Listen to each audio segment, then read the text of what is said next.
Charity na kwachiro makuru Ageihangwe obwensi yonera kwishka ekiro cy'abantu abarukutura n'akakooko ka siriimu Abaashaho nibashaba buri muntu okukwatira abantu aba hatarumu kushorora Gideon Senyemo aine birukira Chibanza okwezi kwa12 cya buri mwaka Uganda neyigita agandi mahanga okujaguza no kwishka aba bafire nabi n'akakooko ka siriimu. Michael Masko rukwebembere kitongo cya Uganda AIDS Commission abo cyanga cya burunjirizo banashaba buri umwe okose kireki okumanya ko kwayemerera cyako bikwate n'ibyamagara nagira ngo okuranisa ko ka siriimu hariho ebimunya Uganda ashime kuba nakora ni infections tukizine so amisho kuturateka covid kandi hagataho twagihari siriimu neza twaza kurugo mu covid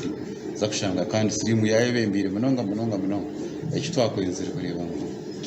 twakukikirize kukibo norgaha obuga n'umucyara muhanda omushashurira oyegita nawo mbyo bonano kana umucyara na decent yahora ng'umushayi innocent takumwanga ko nzashire kuronda eje mitware zejo etureti twagumana tukwata ako ka siriimu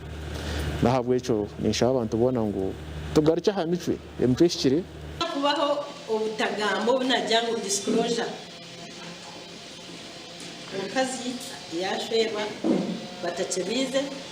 biti yombara etaragambera emerireta cyako mikwatirine no kujana kwa akakooko ka siriimu hati nibagiteko mwanya gwa kashatu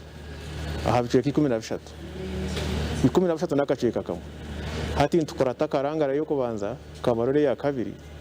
mbara leta be akashatu umwako gwa wiro tukaturi aba kabiri ngwe twatwayongeraho kushuma konkani nteka ngo nikijagumuza munici twatahindura hanteka amitwarize nikijagumuza munici kiba wasa tubihanangiriza umubwiro bwo bintu byo kushorora byo kwerekereza ukumu mugiyeho muhereza abantu imisha tungo buzanjabi umarwaro agabari aho kubembazi umarwaro erumu kandi norukukebera nerizoba bashangayira ko kupasiriva ombazi nakutandikira buri health center